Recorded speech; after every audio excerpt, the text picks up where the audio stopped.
All right, aviators, hello skygazers, hello project aviators, and to the public, welcome to our second chill stream, actually, of 2021, unlike what the description says. We'll fix that shortly. It's been a while since we've done a chill stream. We're so happy to be back, and today's a very special day. Not today, more like this week is a very special week, because, as you know, it is Women of Aviation Worldwide Week, so we're going to be celebrating key women that have played pivotal roles in the aviation industry, inspiring women to either become pilots, pursue aviation careers, or pursue aerospace careers. And this dates back to actually quite a long time. But there are many, many, many women we could talk about that were pivotal in the role of aviation. But today we're going to be focusing mainly on two of them, or at least the simulator. The route that we're flying today is going to be representing two of them. We're going to be talking about Amelia Earhart, as you know, first woman to cross the Atlantic and cross North America solo, as well as the first female airline pilot on American Airlines, actually. So the first ever female airline pilot was on American Airlines, and that's who we're celebrating today. Her name is Bonnie Tiburzi.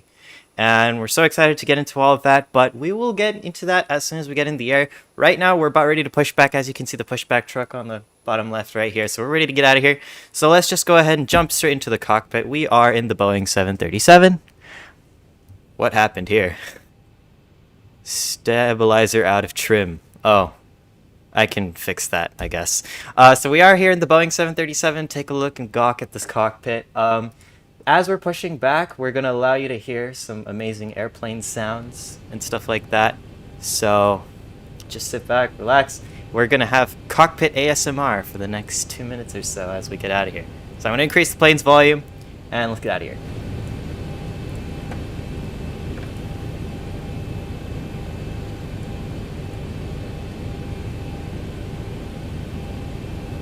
All right.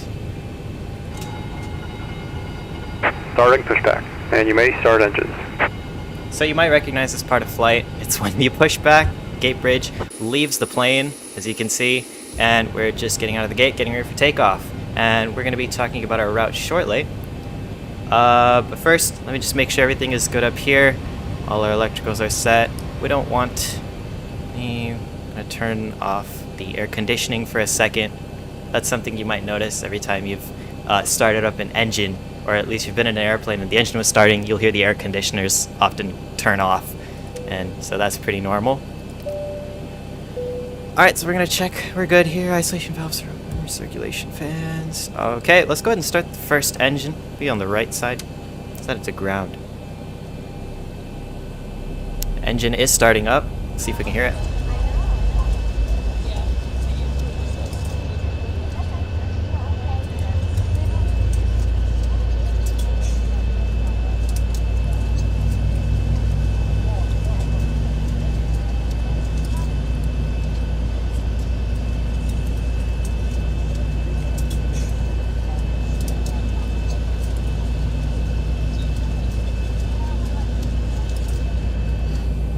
Alright, we should probably give it some fuel so we can fully start the engine.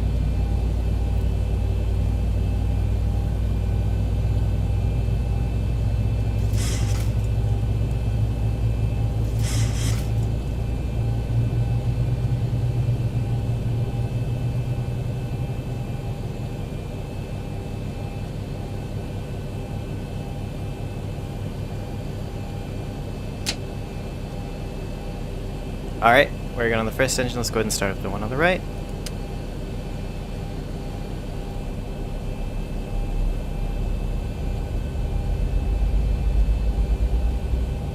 I mean the one on the left, sorry. Let's get some nice engine sounds.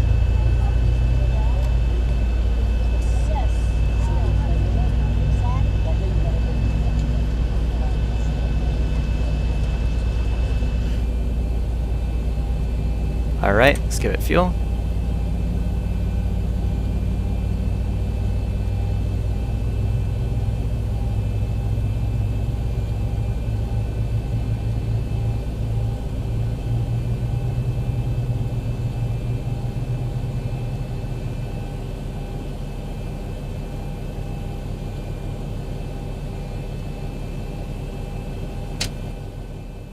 All right, we have 2 good working engines now, so let's just go ahead and complete the rest of the checklist we have in front of us as we're pushing back.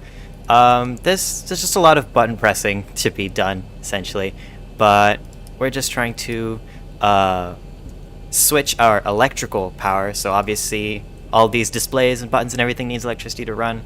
So we're gonna go ahead and switch the source of the energy generation to our engines, just like that. And we'll get rid of this. And APU bleeds are off. Isolation valve is Operation coming complete. auto. Set parking brake. Okay. Get the air Disconnecting conditioning tow. back on. Stand by. Alright, window heats are good. Taxi light can come on. And everything looks good up here. And down here, looks like we're looking good as well. Alright, so now we just have to wait for a moment for the pushback truck to disconnect from the plane. But now would be a great time now that we've pushed back out of the gate and the engines have started. Is that door open? Oh, the door is fine. Okay. Alright, so we're going to go ahead and talk a little bit about our route today. So we are flying from San Francisco to Long Beach Airport in Southern California. And Long Beach is significant because that is where Amelia Earhart first got her flight training. So it should be pretty exciting. We're going to go down to Long Beach. And So it's disconnected and bypass bin has been removed. Hand signal on the left. We'll see you next time and have a safe flight. okay, so we're good there. Now let's go ahead and you might actually, those of you on our Up and Away program, taking lessons in our Up and Away program, and oh, by the way, Up and Away is our aviation education program where we teach flying from the basics through an intuitive approach. And so if you'd like to learn more about that, check out our channel. We have a playlist of our relaunched Up and Away series. But for those of you in Up and Away, you'll actually start to recognize a couple of things you see in the cockpit here. You see an artificial horizon right in front of us. It's very similar to the one in the Cessna 172. And we have our airspeed indicator, which is indicated digitally instead of with a gauge, as well as our altimeter, the thing that measures altitude. It's also shown digitally instead of with a gauge. So there's that. We're gonna go ahead and set ourselves up for takeoff really quick. I just need to adjust this. Whoa.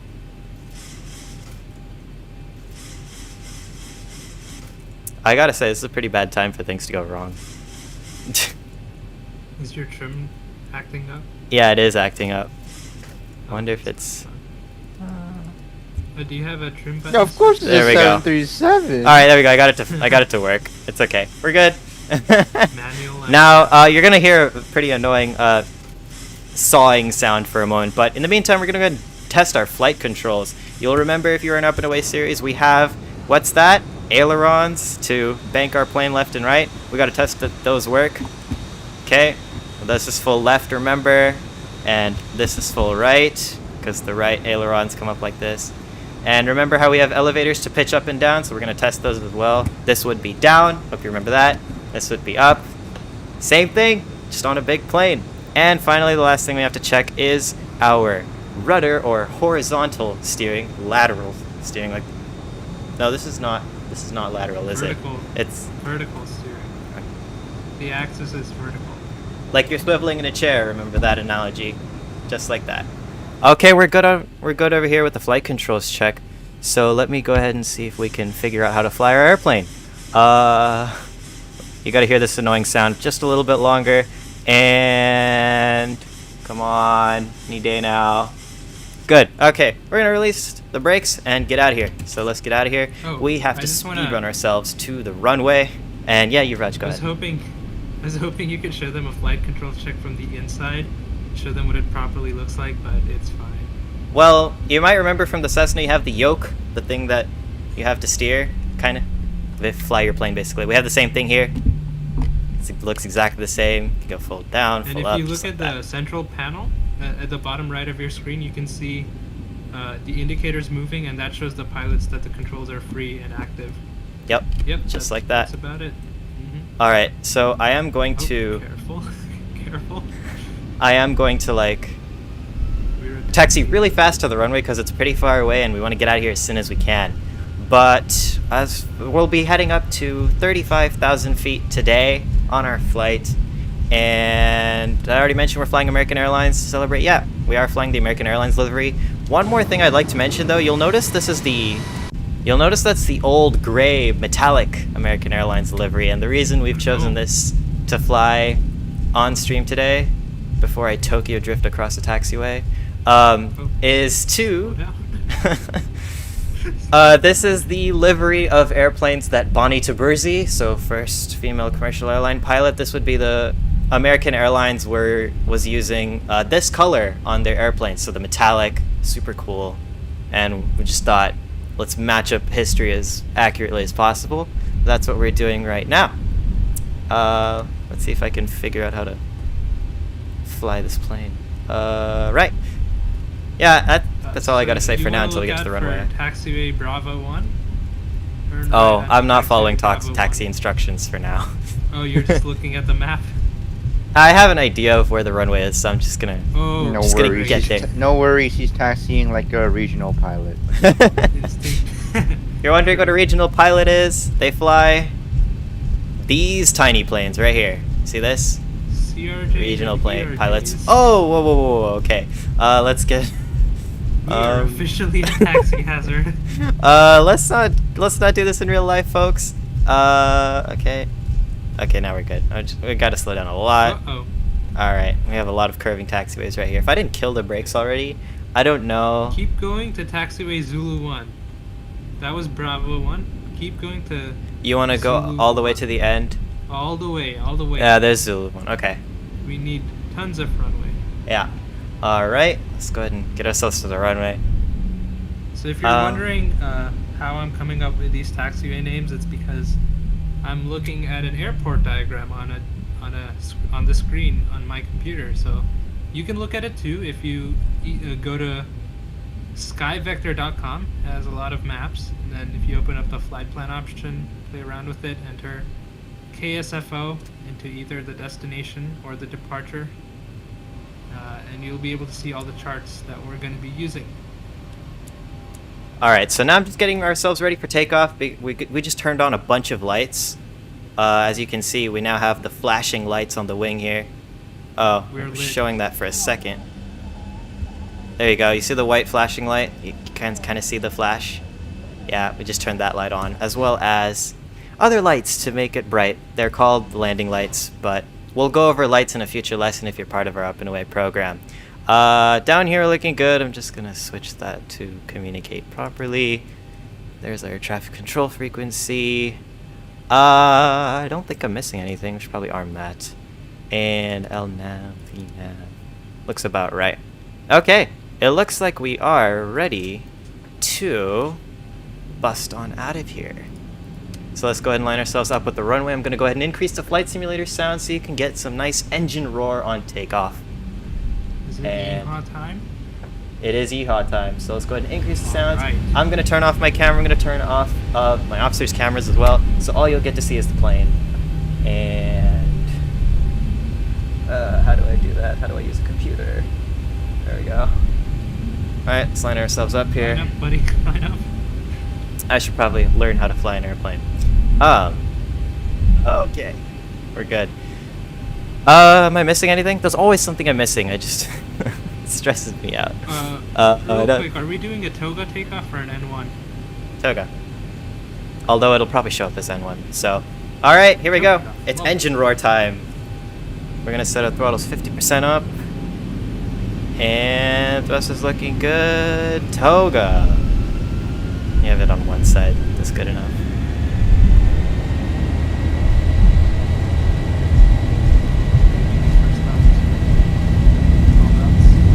I have a feeling the throttle's gonna come back down. Just wait.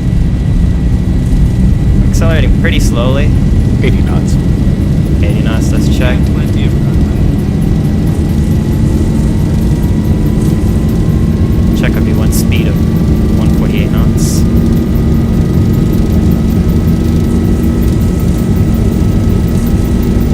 V1, rotate. Alright, let's go ahead and lift off into the air. Positive rate. Gears coming up. Oh, this wind. Wow.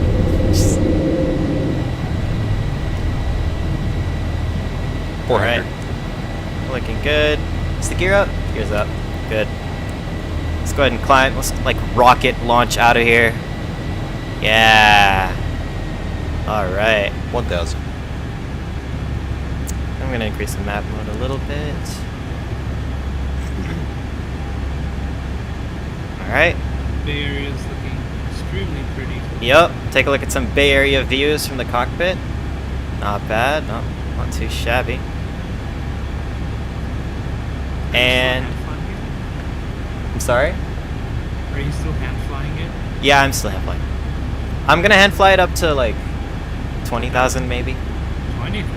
Yeah, I did that yesterday because I just, I wanted to hand fly it. All right, we're gonna go ahead and reduce the simulator sounds, and you get to hear our voices some more now. So let's go ahead and turn back on the cameras because you can see our exciting faces. There we go. All right, so I'm gonna set flaps up as well. We should probably do that. Something we forgot to mention actually is San Francisco had some very fancy winds today, so that's why we're able to take off like straight into the Bay Area like this. And yeah, that's why we're able to get a good view like this. So as we get closer to cruising altitude and climb, we're going to talk a little bit more about what it means to have women in aviation. What was the significance of the achievements of key pioneers in aviation like Amelia Earhart, Bonnie Tiburzi, as well as we'll be able to address any questions you have about the aviation industry or aerospace industry. It does not have to be related to, does not have to be necessarily related to women of aviation, although to our rising female members here in our Up and Away program, this is especially for you. We hope you find this motivational. But let's just climb out of here. At 250 knots at 3,000 feet. Yeah, that's the speed limit. That's the speed limit under 10,000. Don't tell anybody that I just went slow. Wait, Don't 200 tell. or 250? 250 is the speed limit. 250. Yeah. That was 200. No, it's 250. No, 250. You fly in a Cessna, you come weak. Just kidding. Well, that's true because I never touched 250 knots. Yeah, fair enough. Let's get a nice So fast. wing view. Bay What's the Area. fastest knots indicated you've gotten on a Cessna, Stephen? Red line. Right before red line. What's that? 140? 160? 160. 160. Not Yes, bad. that's Red line's good. 162. Not bad. Not bad. We're doing like an emergency dive. Oh. That explains a Oh. lot. It's like If having you a cruise, fast if you car 'cause cruise, it's falling normally off at a like cliff. 110. 100 to 100. Yeah, that would make sense. Oh, something else. We're going to get a nice sunset. And I think when we arrive into Long Beach, we'll be arriving exactly during sunset. So it should be a very beautiful landing, especially because Long Beach is really close to, well, the beach. So you'll get a nice oceanfront landing. We're going to talk a bit more about our landing when we get there. But, it helps to be The beach excited. in this town is really Oh long. my I wonder goodness. what we should call it. We're now passing through a cloud layer that just appeared unexpectedly. Oh, But there you go. There's your cloud layer passing for the day. Alright, if there's any questions about the aerospace industry, aviation, women in aviation, you can go ahead and fire those in the chat right now, and we'll be able to get to them as soon as we get closer to cruise. Is it okay if I ask one of you guys to make a Google form in case they're not comfortable putting it in the chat? Sure, let me get right on that. Thanks. I don't know why this weather keeps reloading. This is so weird. Oh, now we get to accelerate some more. That's pretty great. Okay. So now we've passed through 10,000 feet in altitude. If you remember, for those of you in our Up and Away program, we measure how high we are in feet. And right now we've just passed through 10,000 feet. And at this point, this is usually when airplanes are allowed to start going a lot faster than they were before. And they start getting rid of their lights like this. So that, actually no, this one's fine. That one comes off. Nope, wait, this one stays on. Yeah. Alright. And now we're just going to keep on cruising out of here. The winds are quite good. It looks like we'll have a smooth ride on out of here. And I'm having one of my officers make a Google form right now, so that if you have any questions and you don't feel comfortable putting it in the chat, that is okay. We'll be posting a Steven? Google form in the chat soon. Can you log in to YouTube through the Aviate account and be ready? Because I doubt it's gonna let me post links.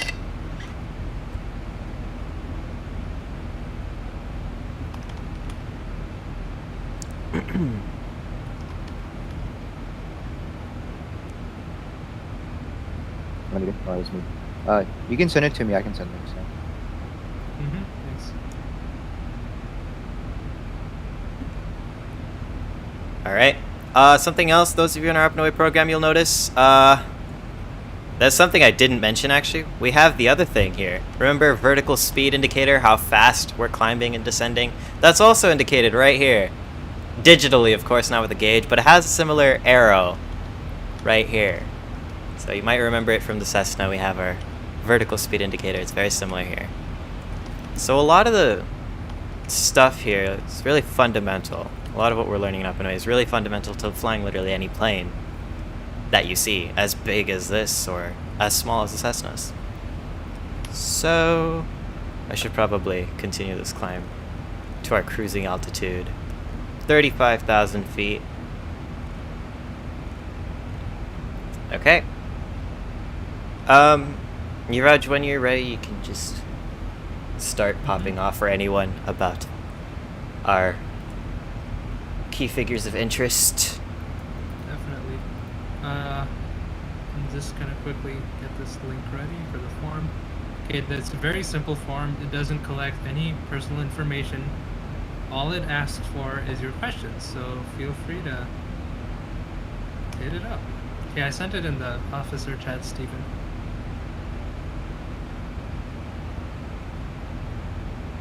Oh, Steven, are you gonna put it in the chat? I can try putting it in the chat myself. Yeah, but yeah. I don't know if Okay. it'll work.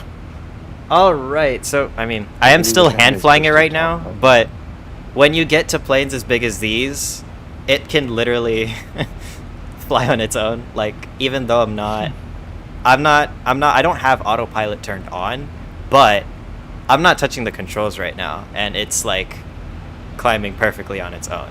So, actually, we are going a little off course. Let me fix that. But yeah, once you get to these big planes, flying becomes a little bit smoother, actually. Except in emergencies. I'm sorry? Can you see my link in the chat? Just to verify. Let's check. I can. Oh, I was thinking if you could log in from the Aviate account. Oh wait, I'm Okay. already here. Wait. I have the link. It's okay. I'll just take care of it. No worries.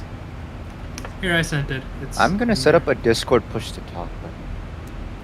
Okay, It's so like- the form that you guys see in the this form that you guys see in the chat, if you have any questions for us, you don't feel comfortable putting it in the chat, no worries. We have a form here.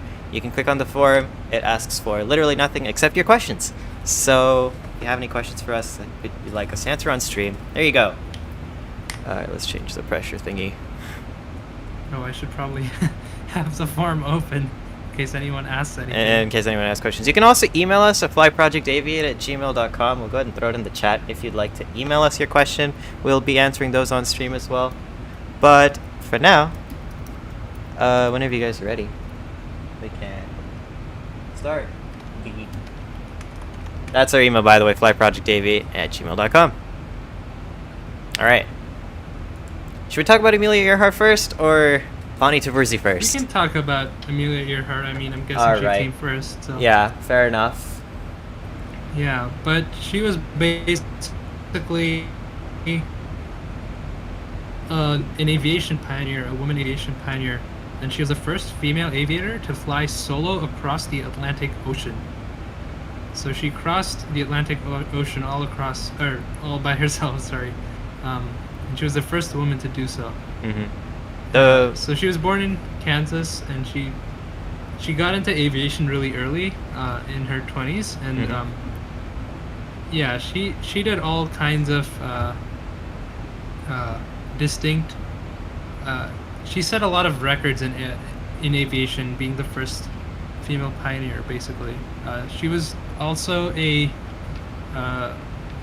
faculty member at Purdue University, where one of our founding members, Henry Jessel, goes to right now to fly planes. That Amelia Earhart went there too, and if you know anything about aviation, you'll have heard of the mystery of Amelia Earhart when she disappeared in July of 1937. she would have set another record had she not disappeared, but she was on a quest to circumnavigate the globe in a plane. And it was funded by Purdue, and she was flying a Lockheed Model 10 Electra. And they were about to... they were over the Pacific Ocean near Howland Island, and they were supposed to land, but, you know, the weather wasn't so great, and back in the 30s, navigational systems were also not that good, and she famously disappeared and hasn't pretty much ever been found. Isn't that crazy? And Like, how do you lose a giant... Yeah. Well, okay, to be fair, the world is big, but, like, airplanes are big, Yeah, too. I mean, it was the 30s. That's fair And enough. if you want to know about a kind of a nasty fact, some debris has been found over the years, Uh-huh. and there's evidence that, or there's a theory, like a relatively advanced theory that she actually crashed into the ocean but made it to land, but she was injured in the crash, and you know there wasn't much to eat, so the story goes that she passed away on an island in the Pacific, and okay, this is really gross, but apparently people think that crabs pretty much Oh, good God. ate her.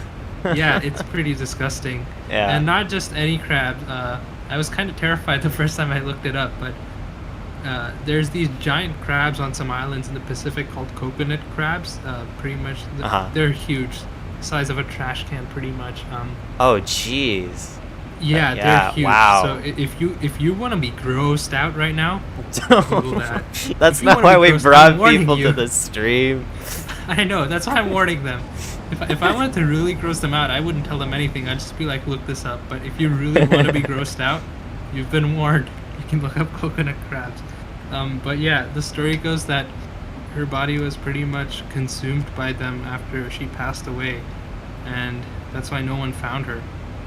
Yeah. Her and her navigator, actually, not just her all by herself. Oh, yeah. She was flying the plane because, you know, autopilot really wasn't a thing in the 30s. Yeah. And she had a navigator called Fred Noonan with her to help her, you know, navigate. You know what? Actually, that just gave me an idea. Should I hand fly this all the way? That would To be celebrate Amelia intense. Earhart's achievements? You know, If you you can guys do want me to do it. it? I'll do it. I mean, honestly, I think you should just let autopilot take control during cruise, but then the descent stage you should hand fly. Because look, I don't think you want to sit there holding the yoke I'm actually not. perfectly in place during cruise. Actually, let me talk about this a little bit. So, as you know, as Go for Yuvraj it. just mentioned, planes back in the, 50s, 30s, 40s, 50s, those 30s, didn't... yeah, 30s, early 40s. Those didn't have autopilot, one. Also, they were propeller-powered airplanes, not the fancy jet engines that you have here. Like, these big, round jet engines. But, and Amelia Earhart was trying to go around the globe. Like, the entire world, hand-flying. So, no computers flying her plane for her. And it's pretty crazy because over the years, over the past century, we've had to learn to build our airplanes to be a lot more stable in flight. But back then, that wasn't always the case, right? So it was obviously a really, really hard achievement. And if you want to think about it even more, the first major record of anybody crossing the Atlantic Ocean. So as you know, Amelia Earhart was the first woman to cross the Atlantic Ocean. But the major achievement before that was Charles Lindbergh crossing the Atlantic Ocean. He was a man, right? But he did it earlier back in, I forgot exactly what year, but you might remember the name Spirit of St. Louis. Or is St. it Louis. St. Louis? I always say St. St. Louis, Louis. yeah. St. Louis sounds so much better than St. Louis. But anyway, Spirit of St. Louis flew across the Atlantic Ocean, and he had to literally sit in they gave him a wicker chair and purposely made it uncomfortable so he would stay up for the 33 hours that he had to fly in the air across the Atlantic Ocean. Hey, back then they didn't have 5-hour energy. Okay, we're not shamelessly plugging energy drinks here, but They didn't have Red Bull going for them okay. in the 30s. So just to give you an idea of how far we've come, I'm right now not touching the controls we're in turbulence right now. There's a huge crosswind on our airplane, but it's flying pretty stably, although I should probably turn right now. It's telling me to turn. So I just have to sometimes give it some manual control. But even in turbulence, these planes are really stable nowadays. Is your localizer mode not engaged right now? It is. It is. But then why are you having to? Does it not turn on its own? Because it's on manual. I haven't turned on autopilot. Oh, I see. Yeah, so I haven't turned on autopilot, but as you can see, even though the plane is shaking, as you can see, the plane is shaking a lot. But we've come a long way in our engineering of airplanes to make these very stable in flight. So as you can see, nothing is really happening. Like the plane, let me go outside for a second. Let's reduce the volume right here because it gets really loud. Nikhil, you got a question in the chat. Oh yeah, sorry. I'll get to that in one moment. But if you look outside, I'm not touching the controls right now. We're flying pretty normally. Not exciting. That's all I had to say. We've just come a long way in our engineering. All right. Nikhil, Anish wants to know what kind of yoke you're using. Oh yeah, for those of you who want to get flight simulation gear, stuff like that, I'm using the SciTech Pro Flight yoke. I'll type it in the chat. It's a weird spelling. Here, I got it. Okay. SciTech. It's made by Logitech. Logitech, great company. Not shamelessly plugging them or anything, but still. I'm gonna. We're not link it sponsored. Not sponsored. We don't dare take sponsors. Not now, anyway. So I'm thinking I will actually hand fly this all the way just to honor the amazing feat that Amelia Earhart achieved, and so many other aviators, you know, flying long distances without autopilot. Can you imagine trying to do that nowadays? I mean, I bet people do it, but still, it's a rarity because we have so much automation nowadays. Anish asked if there's like Bluetooth capabilities on the. It's not Bluetooth. No, you just plug it into USB into your computer. So, I mean, it's not a big a deal. It would be really hard to do this over Bluetooth. Yeah, he wants to know. If You want to do it with a? This is really meant for computers. It doesn't work with mobile. Yeah. If you're planning on getting into professional flight sim equipment, you should probably get a computer first, because honestly, the flight sims that you have access to on mobile, they aren't worth getting a yoke for. Also, I don't think you can connect a yoke. Yeah, you can't. Probably but even if you could, I don't really see the point. And if you want a cheaper option, I know Thrustmaster makes a very it's a HOTAS system, so you get a stick and you get a throttle, and it's much cheaper than the yoke. It shakes with your hand or something? Is that how that works? What? Like the joystick shakes, or? What do you mean it shakes? It doesn't shake. I thought it's I thought it has feedback, like a haptic feedback thing. That's what HOTAS means, right? I don't think so. No? No, HOTAS means hands-on throttle and stick. Oh. HOTAS just means... It stands for something? Oh, no. How would I... HOTAS just means you have your throttle and your stick, and then you have all your buttons accessible right on the throttle quadrant and the stick, so that you don't really have to take your hands off. That's why it's called hands-on. Hands-on, throttle and stick. Alrighty. Thrustmaster HOTAS. Yeah, okay. It's $90. We have the one I have, and it's pretty good. I have been using it for a few years, no problems. Somebody tried submitting we have questions in the form responses that we see, so. Oh, let's check. Yeah. How can we fly the 737 MAX and fly to any location on Earth without paying for the subscription plans? And what? The unfortunate answer is you can't. I hate to say it, but I don't know of any 737 simulator, MAX. any proper simulator which has Can you guys hear the bot? free global scenery and a is it 737 Or am I systems. tripping? Oh, it's because I set it to... That's why. It was on 0. Now I can hear it. No, I can't hear it. Oh, you can't hear it? You might have I can hear it. Can't hear what? The music. Oh, there you go. There's your volume. Oh. Yeah, Bot let me- speaks. Discord's being dumb. I see. All right. But yeah, All right. so someone asked me in the forum, how can we fly the 737 MAX and fly to any location on Earth without paying for the subscription plans? So it's not actually a subscription plan if you're buying a flight simulator. It's a one-time payment. But yeah, you do have to make that one-time payment. On if mobile, you're it's not. interested in global scenery. On mobile, it's not. Well, on mobile, you can't really do a full global scenery flight. It's not supported, right?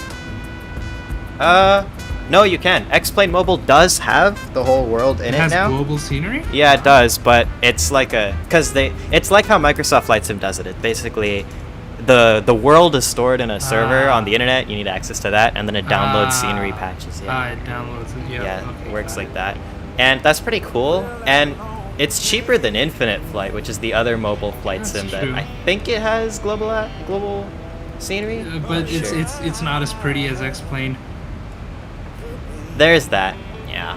But if you're looking for like a Infinite- full-on flight sim, like the one I'm using right now, that would be a one-time payment. That's not a subscription. It would be a one-time payment. You'd get like X-Plane 11, which is what I'm using right now. But you'd need to make sure your computer is powerful enough. Like gaming computers are really the only ones that can run this decently. Well, you know? I mean, yeah, we run it on Macs and they work fine unless you're streaming too much. yeah, there's that. Because Nikhil uses two separate computers in order to stream Oh no, properly. now I'm using just an external display. So, Oh, you are? That's cool. yeah, so. That's good, you can handle it. Oh, how can I fly for free anywhere globally on X-Plane Mobile? I mean, I think you can get a free trial for... Yeah, I think you get a share free on trial, Facebook or something, right? but the not permanent. Yeah, the subscription for X-Plane Mobile Global, I don't know exactly what the price is, but there's a subscription for it. Unrelated to today's topic, what age did you guys start to fly? Ooh, let's have Steven start because he has his pilot's Yeah, license. definitely. Yeah. What was the question again? Unrelated to today's topic, at what age did you guys start to fly? So I started when I was 15. 15? Yeah, I started when I was 15. And I did a ground school. So a ground school is basically just you go to a flight school, and every Saturday or every one day of the week they teach you stuff related to your private pilot license or your private pilot certificate. And basically the ground school is teaching you all the basics that you need in order to learn how to fly. This ground school is different than the flight training. So once I finished my ground school, I went on to flight training. Flight training normally takes around half a year to 1 year, depending on how long it takes you to train and how often you train. For me, it took about a year because I trained once a week, but normally people do twice or 3 times a week. And then, so it took me a year, but then technically it took me a year and a half because of COVID. COVID came around in December, March, so I could not take my check ride. A check ride is basically your final exam that gives you your license. Basically like a driving test where the DMV gives you your license. So it's basically for airplanes, it's called a check ride or a practical test, same thing. So I got my license last year in September. And then from September to December, I was just flying around for fun. And then in January, I started my instrument rating, which is you learn to fly inside of clouds without seeing outside. So we're just using the instruments inside your cockpit. And that is why we taught you guys the 6-pack in Up and Away. So the 6-pack is basically telling you what you're doing to your aircraft and what the aircraft is doing. So you're basically just flying off the instruments. And that is what I'm doing right now. So yeah, I've started since I was 15. All right. I guess. We have more. No, questions, wait. Hold on. I want to finish the what age you guys start to fly question. I guess I'll go next. Go ahead. I don't have my pilot's license yet, but I got my first flight simulator around, let's say, when I was 9 years old, something like that, because my parents saw I really liked spinning toy airplanes in circles on the ground, and they figured I didn't even know what a flight simulator was. I don't know how they found out what a flight simulator was, but when I first got it, it was like, I don't even know. Like if once you get immersed into these things, they get pretty addicting. Kind of like how we're doing these chill streams right now. But yeah, I started to fly around 10 years ago, and the first stories of my flying were mainly just those of you in our up and away program, you know what a throttle is at this point. Gives you thrust. I would set the throttle to full and then just take off, and then I'd come into land, and then I just wouldn't lower the throttle. I wouldn't lower the amount of thrust. I would never, as Yuvraj just said, I would literally never land properly at the time. That's good. So I'd just always run off the runway. But yeah, that's how I started. I'd imagine that's how you guys are starting right now. Probably Mine a little bit better. A little different. Yeah. I started out in aviation when I was really young, like 6 or 7. I used to watch a lot of this show called Air Crash Investigation, about where a plane would go down and... Oh, sorry, hold on. Can you speak a little louder also? Sure. Yeah. So I got started in aviation by watching this show called Air Crash Investigation when I was a young kid, about 6 or 7. It was about how a plane would go down, and then people would investigate the crash and find a reason for it, and then take steps to prevent it from happening again. And they threw around a lot of technical stuff and explained a lot of things, and that was really cool to me. Sometimes I didn't understand a lot of it, but I stuck to it, and it started making sense to me. And then I moved to the United States in 2014, and then a few months later, my mom found this program at the local airport called the EAA Young Eagles, and they let me. I visited the airport one Saturday morning, and a pilot took me up in his general aviation airplane back in 2014, and I was pretty much hooked ever since. Then I moved to California a year later, and in 2016, I begged my parents to buy me a flight simulator on my computers, and I managed to get my hands on X-Plane 10, and I got myself a joystick. And like Nikhil said, at first my flying was not that great either. My favorite plane to mess around with was the Boeing 747. So like he said, I'd do a full thrust takeoff. I'd come into land and I'd practice my landings, but I'd always do them from the outside view without looking at any instruments at all. And as you can guess, they were pretty horrible. That we all start. Yeah. And then I kept going to more EAA rallies, and I remember very distinctly the first time that I was actually allowed to fly the plane myself at an EAA Young Eagles rally. It was November 7th, 2015.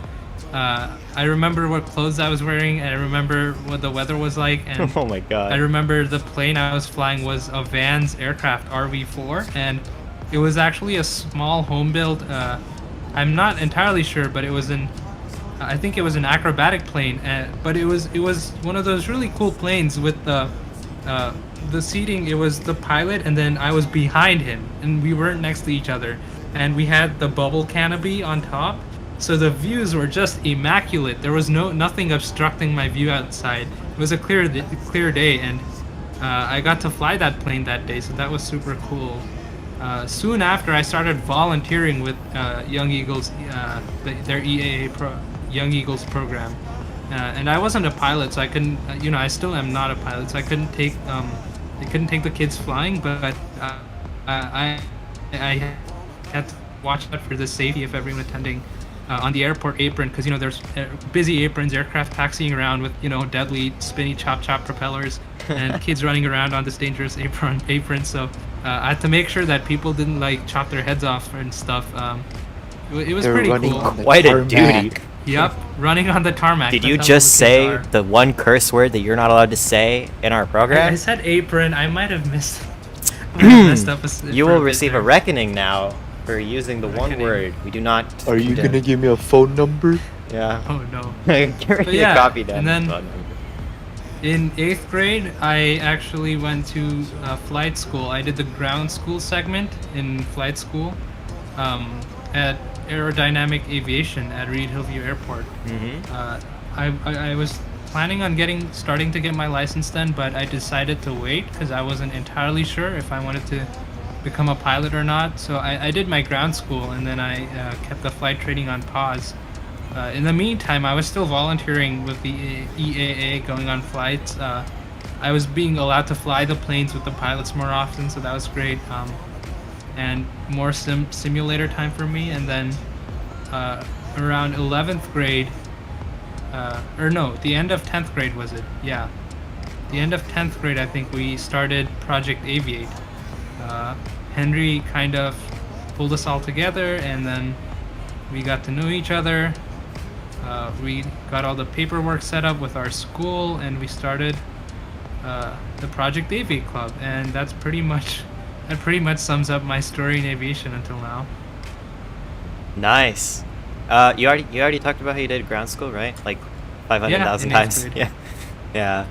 Mhm. I also actually just recently opened my ground school course, so I'll be doing that as well while teaching up and away. So that should be pretty fun. But yeah, Calvin, you want to talk about your? It's aviation nothing as story? grandeur as everybody else's. But in 10th grade, I think around some YouTube recommendations started rolling in of this guy who flew in specifically Microsoft Flight Simulator X. And Was it Air Force Proud 95? Yes, it was. Oh no! And they were Air Force amazing Proud videos. 95. But I think the thing I was most surprised was I didn't know that there were such like detailed like flight simulators. Like I didn't know that that was a thing that existed. So I watched it and I was like, wow, that's pretty cool. So I thought FSX is like the best thing out there. Like you couldn't get any better than that. So I think over the past like the few months, I went online to try to find gray market keys for Flight Simulator so I can get it cheap. But don't tell anyone about that. So I eventually got my hands on it, and then I also asked my parents for like like the $30 Logitech, like the joysticks. So I think that's mainly how I got started. And every so often I launch it and see what I can do. And I'm still pretty rough at landings, but it's slowly getting better. Yeah. And yeah. And That's about it. as Calvin likes to put it, he is a living example of what you all in Up and Away can achieve, or at least Yes. he's following along with us. Quite. Since he started, although he started a little bit later, he is catching on pretty quickly, and we hope the same for you Steven, guys as well. real quick, sorry to interject. Someone's asking how much money the flight school costs. So do you want to talk them through the stages of the ratings and how much how much each rating would cost you and how long it might take?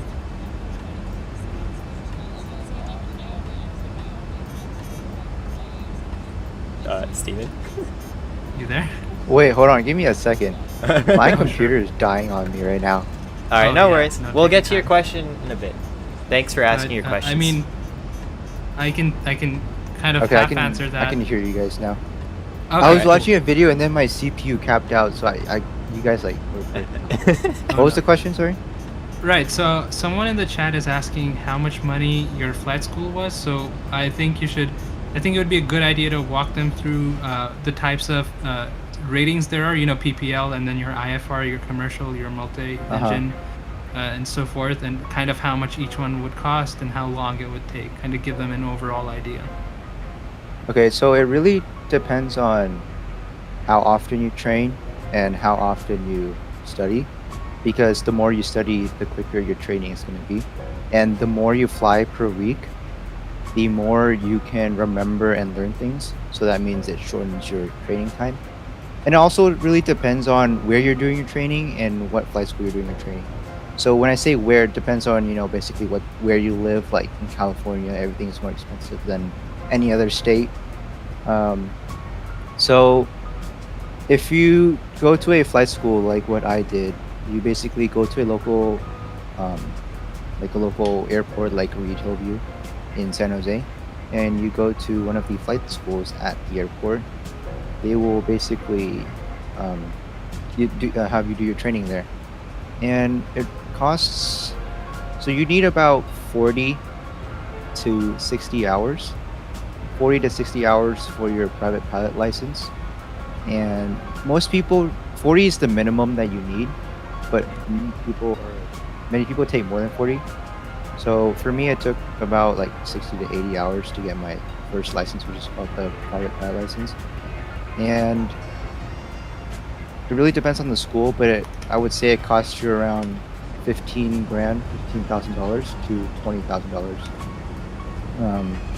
Anywhere from, I'd say anywhere from 10,000 to 20,000 is the sweet spot. But for me, since I trained less, it would take longer for me to get my license. So it actually took me 25 grand because it took longer for me. So I'd say around 15 would be like the average amount of money it takes you to get your private pilot license. That is the first license that you get. There's many more licenses to be an airline pilot. To be an airline pilot, you need your private pilot license, you need your instrument rating, you need your commercial license, and you need an airline transport pilot license. And then after that, you need ratings, which is basically ratings that certify you to fly specific aircrafts. All of that ranges, like each license after that ranges like 10 to 20 grand. So I'd say instrument rating would probably take you like 10 grand, commercial a little less than 10 grand. Airline transport pilot might be a little more. And then your rating, so whatever aircraft you're gonna fly, like a 737 or a Boeing 747, each one of them would cost like 10 grand to 20 grand each. But keep in mind that those type ratings where you spend like 10 grand to learn how to fly an aircraft, some airlines actually cover that when they hire you, so you don't really need to worry about that. So to give you a quick recap, private pilot would be around 15 to 20 grand. Instrument rating, 10 grand. Commercial license, a little less than 10 grand. Airline transport pilot, I'd say like 15 to 20 grand. And then depending on what aircraft you're gonna fly, you can kind of add that up too. If it's okay, I'm going to quickly run through what each one of those rating means that Steven mentioned. So when you get your PPL, do we have time, Nikhil? Give yourself like 2 minutes.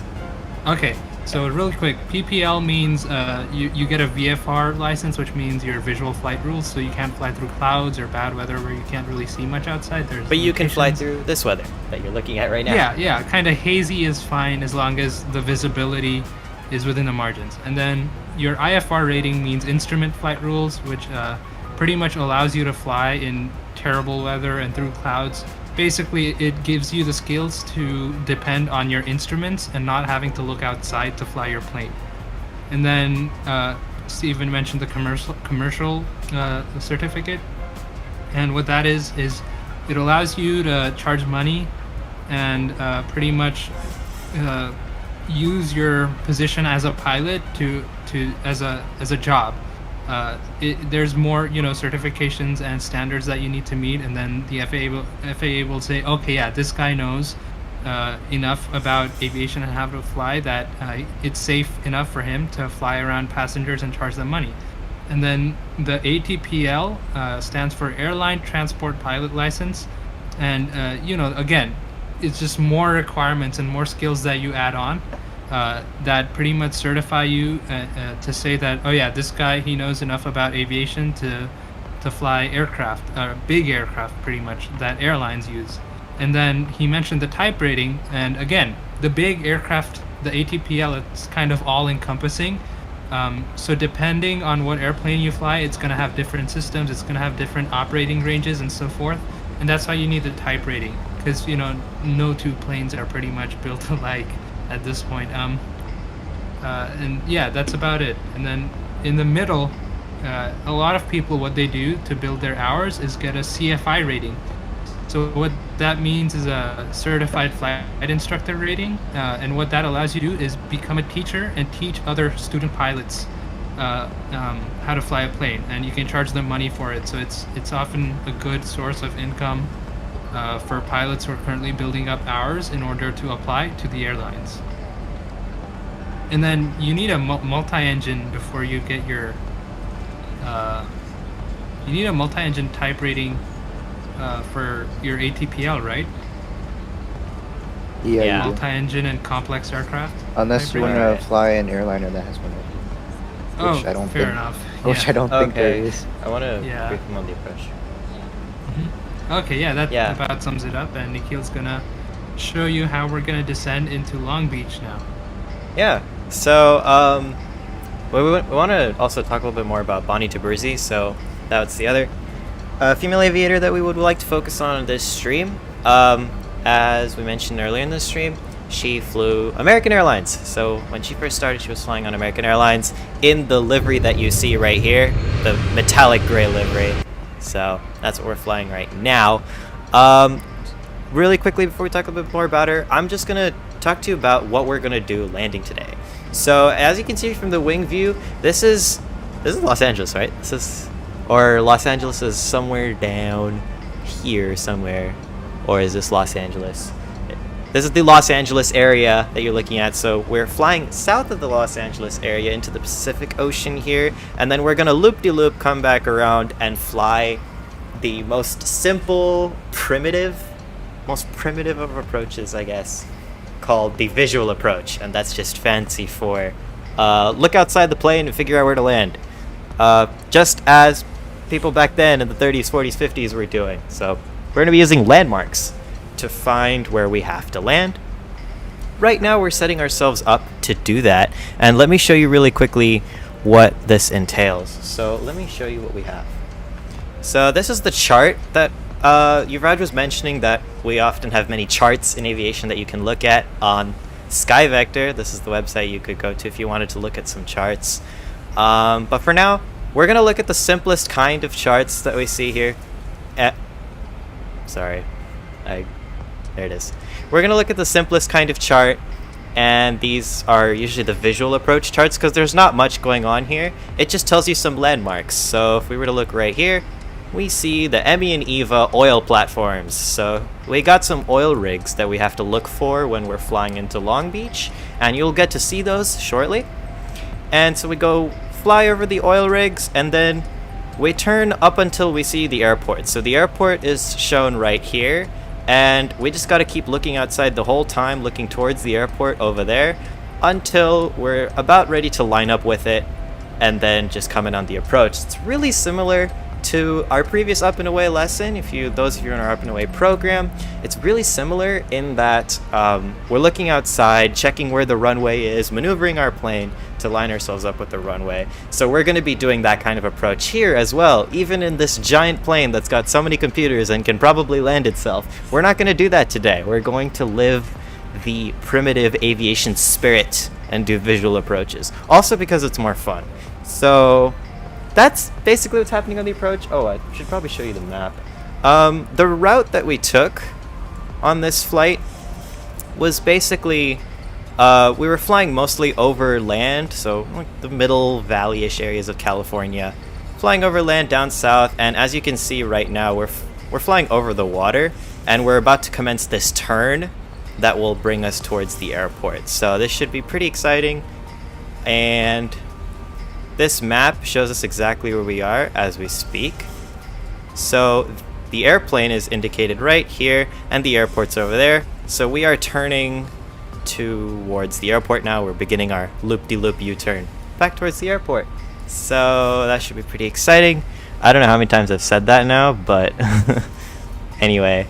What I'm doing right now is preparing for the landing.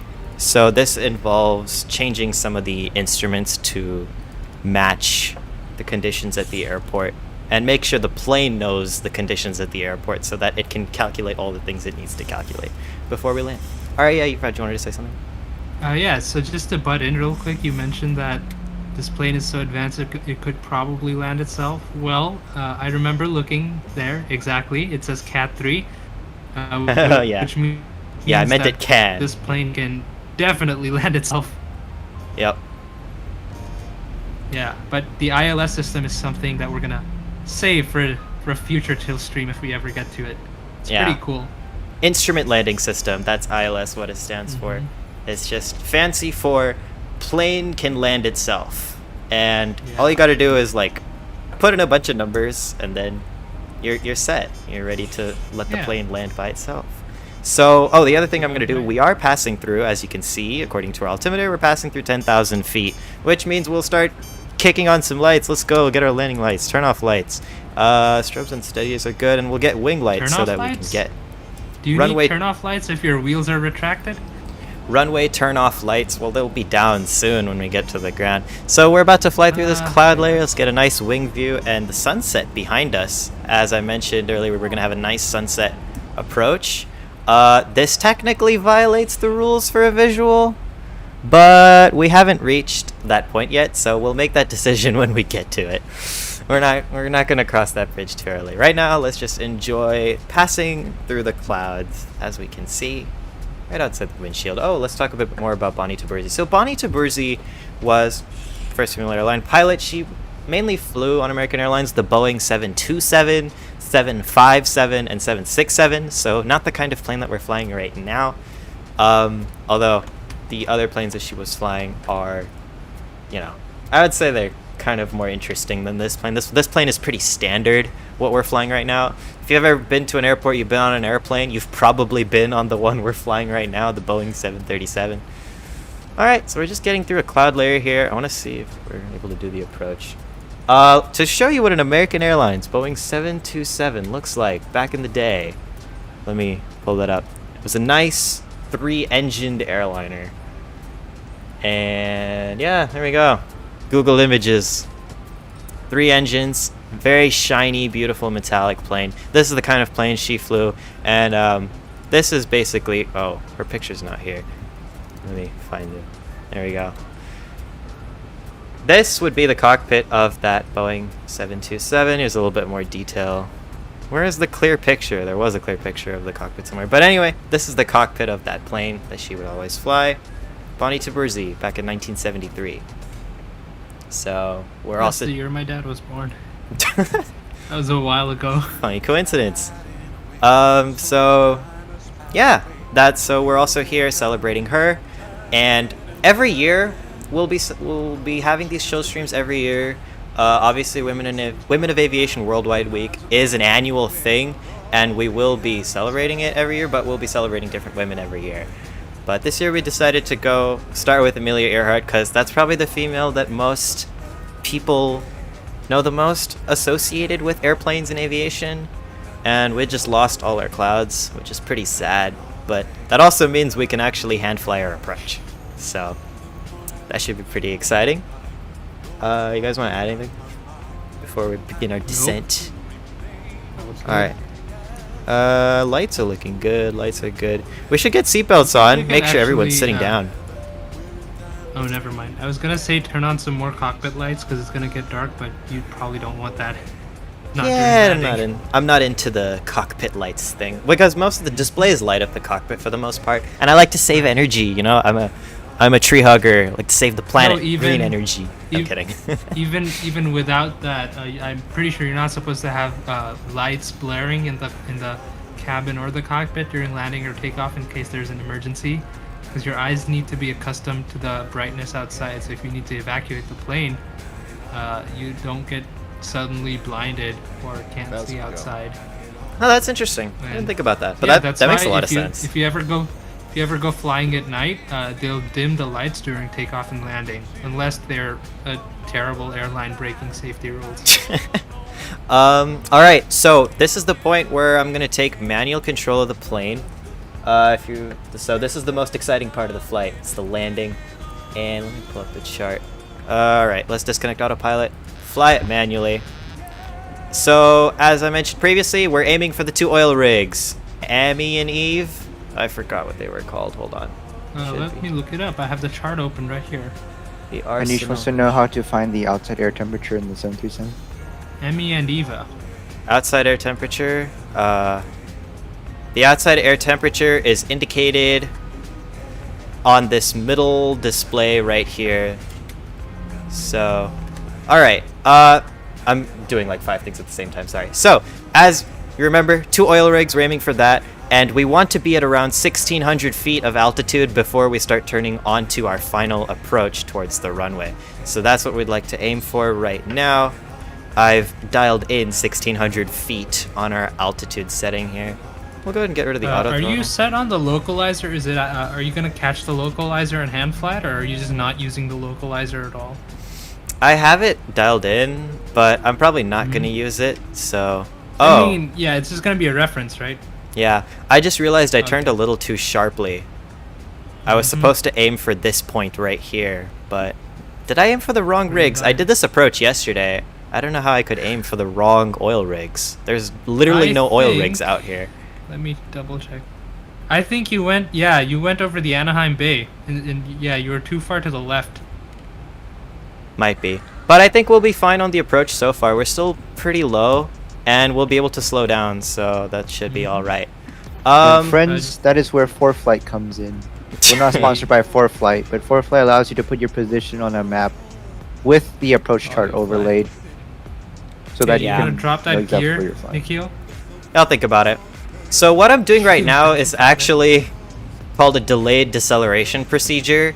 This is something some researchers at MIT did, where it's apparently very economical fuel-wise to like approach the runway as fast as you can and then slow down rapidly like just before you get to, you know, where you have to start dealing with flaps and your landing gears and stuff like that. For those of you in the up and away lesson streams, don't worry about those for now.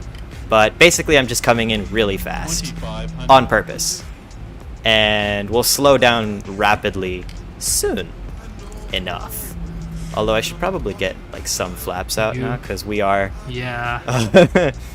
Something else. I feel like you should have had half of your flaps out at this point. Nah, we'll be fine. Well, we are through 2,000. Let's get our gear down or something. That sounds like a good idea. Let's start dumping flaps, man. We're alright. Something I'd like to point out is the winds are not in our favor today. They're pointing like diagonally to us, which means we have to come in to land at an angle, a slight angle. So we're not going to come in straight onto the runway, but rather we're going to be like turned at an angle. So that should be pretty fun. I'm not usually the greatest at crosswind landings, so let's see how this one turns out. But yeah, let's hope things go well. Alright, I'm going to increase the simulator sound now. Wrong thing. Simulator sound. 1,000. Yeah, I'm gonna start dumping flaps. Yeah. Yeah, I would And have. you don't get to It's see. gonna climb again. Don't worry, I'm I'd watching. dump that. some speed brake with that as well. And I'm gonna slow down to our final VREF speed. +5. Yeah, I don't think you're supposed to extend flaps this fast, but whatever. Or we'll make it. We'll be fine. We'll be fine. We're looking Just throw good. all of them on? Yeah. Dude. Oh god, all of them at once. Alright, when you get close to an airport, your plane Approaching starts to minimum. shake around a little bit more. 500. Alright, and we're looking good on the poppy lights. Those of you on Up and Away lesson, remember the poppy lights? 2 red, 2 white? We're looking good on 400. that so far, so that should be pretty good. You're a little bit above the glide slope based on the ILS, but 300. Yeah, that one gets a little inaccurate when you're you're close. oh, there you go, 200. catching up. Your center line looks lovely. Alright, let's hope we can 100. get a smooth one here. 50, 40, 30, 20, 10.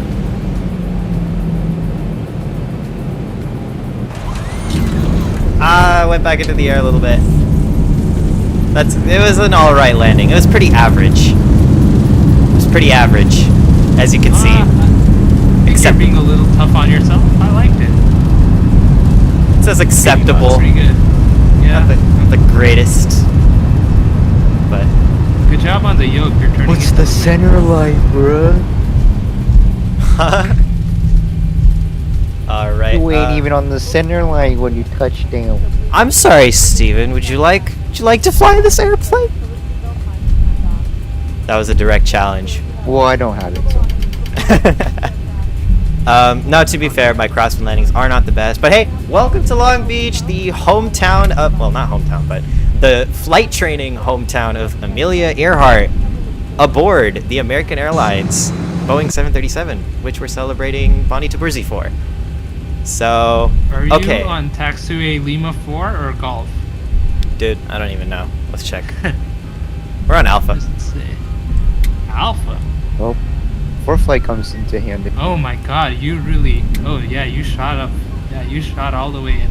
down to the end of the runway. Huh? Yeah, Long Beach Airport, I don't like this airport because I don't know where the gates are. I tried I can guide you. I I tried going to the gates yesterday, and I ended up in this military airplane showcase, whatever this is, and no. that was a dead end. So Turn right on X-ray. actually, before we taxi to the gate, let's get some replays in here, so that people aren't Oh, yeah, waiting. Let's check it out. So that people aren't waiting for Definitely. All right, so we're gonna go ahead and replay the landing. You're not gonna see my face or officer faces now, just pure airplane. Let's see how good we got this touchdown from the wing view. All right, we'll see you soon. Let's get rid of that. Nope, wrong thing. Actually, yeah, I did want to get rid of that. That. Okay. Let's go replay. Whoa. Yeah. 2,500.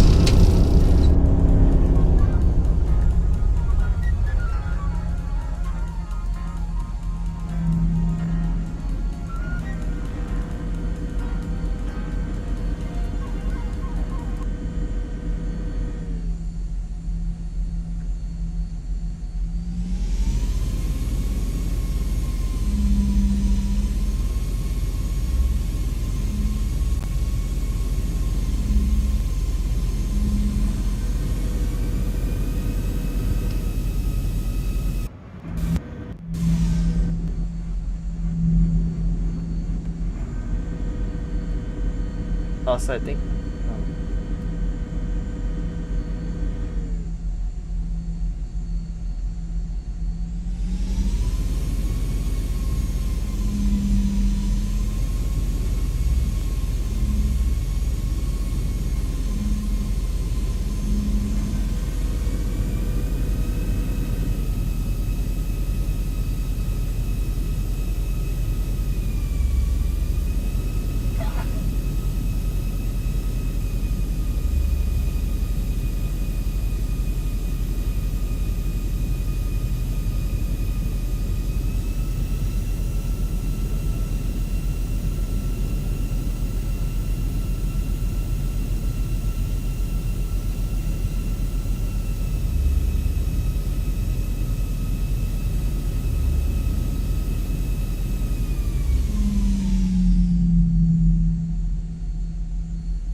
Hello, you can now hear me again. So I would rate this landing like a decent out of 10. I was just telling my officers that. Right, let's see if we can get us back here. Right, there you go. Hey. Go wrong way. There you go. Taxi. Yeah, we're ready to taxi. We're gonna go ahead and head on over to the gate. Cool. Let's see if I can ever So, figure out where where are this you gate currently? is. I'm at somewhere in the airport. Oh, you're about to cross the runway. I'm crossing a runway right now. Oh, wait, I should probably turn onto this runway because there's no other At taxiway. the threshold? I'm so lost. Me too. When I was trying to move my way around this airport yesterday, I literally went in there and there's a dead end there, so that's just depressing. Although, Yeah, I think- now I'm on the ground. Or are you on 26 right? 1-6, right? 16, right? Yep. I know, what are these mysterious runways? Long Beach Airport has a horrible layout. If you're watching this stream, Long Beach Airport designers, you did a horrible job. Okay, I don't know what you're talking about because 16 right is literally not a runway that exists at this airport. Oh, really? Your options are 26 right, 8 Oh. left, 12, 30, 8 right, and then 26 left. I have some funny news for you. I'm probably using an older scenery, so it's outdated. Oh. Yeah. That's probably also why there's no gate bridges here. See, this is where we're supposed to go, but like, Yep. yeah. Nothing. While we're taxiing on this horrendously boring airport, let's talk a little bit more about Bonnie Tiburzi before we wrap up today's stream. Oh, by the way, if you made it this far, you like what you see, or you absolutely don't like what you see, I don't care. Please touch down on the subscribe and like buttons to support our channel, but not just our channel. Our Up and Away program, our signature virtual aviation education program that we're trying to bring to schools all across the country. But for now, we are currently centered in the Bay Area, but we hope to expand this and bring a immersive, intuitive aviation education program to more students so that they don't have to necessarily start with the expensive flight schools and the memorizing that comes with doing flight training. So, yeah. I'd just like to add real quick that feel free to bookmark the form with the questions, the question form. Would love to answer your questions during future streams on this channel for either our Up and Away program or live streams, either one, whichever comes first. Exactly. So yeah, ask us whatever you want. There's no dumb questions, there's no bad questions. That's how people learn, and if you're worried about the type of questions you're gonna ask, don't worry, the forum's anonymous. We don't know who's submitting the questions. So please don't abuse that, but yeah, definitely feel free to ask us anything you want. Yeah, and plus, as he was saying, no stupid questions, because we probably asked what you might consider stupid questions once upon a time. Oh, I definitely asked stupid questions about aviation when I was learning. Yeah. And I still am learning. It's not to say I'm not learning. Yeah, we're all anymore. still learning. All right, we are gonna park into this gate here, and my oh wow, oh no, I feel like there's gonna be a wing strike with the JetBlue. Yeah, store. I don't know how I feel about this. This is, oh no, we should be fine. Never mind, you'll be fine. Yeah, looked a lot worse on the outside. It always looks worse than the out. It's like, it's funny how that works. Your landing lights are. It's Is just that a your taxi. turn-off lights or your landing lights? No, just the I don't taxi think they're lights. supposed to be on. This man is supposed to start assisting me. What are you doing? All right. Well, there's your that gem man for the street. Needs, That man needs that to man wake up. needs medical attention. That too. Also, before we lose all the displays in the plane, before Yuvraj can blame me for doing that, let's deal with that. Cut off our engines, and we can start to. Oh, I can't turn off my engines. Oh, there you go. There's one. So what? The sliders that Nikhil is sliding right now, they actually control the fuel going to the to the engines. So that's how you turn them off. On a lot of different aircraft and more modern aircraft, you'll find that they're switches instead of sliders. But on the Boeing 737, they're sliders. So when you start the engine, you start spinning the insides, and then once they're spinning at a certain rate, you turn those sliders on so that the fuel is dumped in and ignited, and the engines can be started. Yeah. So what Nikhil just did right now was the reverse. He just cut off the fuel to the engine so that they'll burn up whatever is in there, and then gently turn off. Yeah, And then and he's you're gonna gonna. proceed to turn off the rest of the systems. Yeah, and you're gonna learn about this in our next Up and Away lesson. So if those of you are in our Up and Away program, we're actually gonna dive deeper into those instruments, though, that we haven't gone over yet. So the non-fundamental ones, but are still important, so that not just to keep yourself safe, but also, like Yuvraj was saying, Right. planes run on fuel. So obviously you're going to run out of fuel eventually, right? We need a way to measure how much fuel we have. We need a way to measure how much fuel is going into the engine. Stuff like that. And that's what we're gonna go over in our next lesson. So. Reports find Boeing 777 will not sustain flight once fuel runs out. I guess we can address one more question before we wrap up today's stream. I Yeah, saw what is that? the Microsoft Flight Sim 2020 better than X-Plane 11. So a lot of people ask this question. Before I answer this question, let me turn on the lights. bird just flew outside my window and it scared me.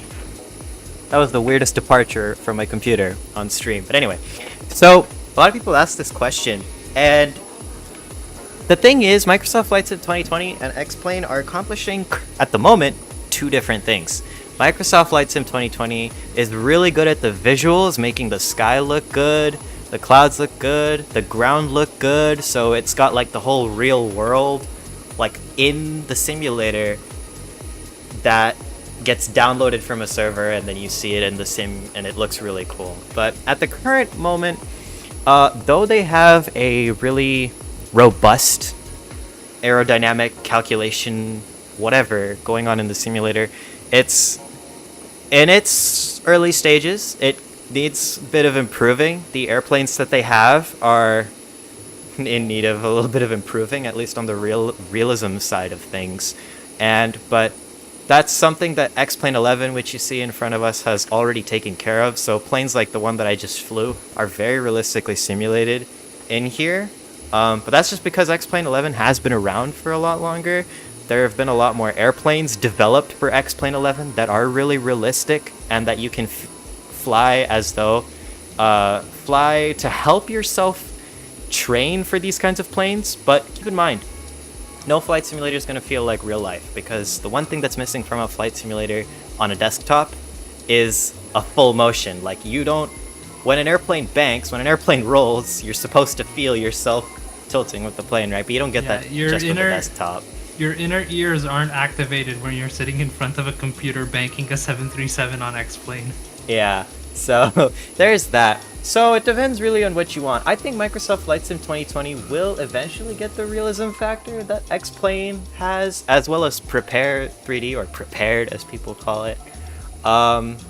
X-Plane's visuals obviously are not the best in default. What you're looking at. They're not bad, but they're nothing compared to the best. Yeah, they're nothing compared to Microsoft Flight Sim. What you see in my simulator right now, I've actually put in like add-ons and plugins to make it look like this. So, what you see right now, I don't think this looks half bad. I like how this looks, but those are all things you can accomplish with X-Plane. There's a lot more right now you can do with X-Plane just because it's been around longer. So, if you want to wait it out for Microsoft Flight Sim, I would do that. Yeah, so X-Plane, like Nikhil said, it's just a much more mature flight simulator. It's been out for a while, so all the kinks have slowly been worked out of it, pretty much. And Microsoft Flight Sim is great, but it's still getting there. And I feel like once they're there, once they have their physics sorted out, it's gonna be wonderful too. Because their systems and scenery are beautiful. It's just the physics that I'm not a fan of. Yeah. But yeah, I think that wraps it up for the last question that we got, as well as in the chat. So, would you like to add anything else? For those of you... answer how to get started in aviation? We'll actually save that for a future stream. We are going to go over that in our last Up and Away lesson. One way you can get started in aviation, by the way, is to be a part of our Up and Away lesson series. Because it gives you a very intuitive and immersive explanation about, why we do things the way we do as pilots, as aerospace engineers, things like that. Mainly focused on airplanes, because that's what we all specialize in. But I would say that would be a pretty good start to your aviation career if you are thinking of doing that. And where to go from here once you finish our Up and Away lesson series, we will talk all about that in our last lesson, which is, I believe, in May. I think it's in May. Somewhere around that time. And we have it every Friday except on school holidays. So, that's that. And, yeah, for those of you, I hope we've empowered at least some of you.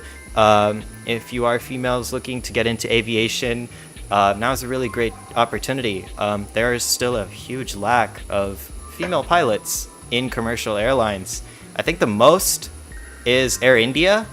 12% of their pilots are female. And United Airlines is around 7%. So aviation definitely has a long way to go in terms of gender representation. And this week, Women of Aviation Worldwide Week, is here to honor that and live up to that. And we're glad to be celebrating this, and we'd like to start bridging that gender gap. Anything else you want to add?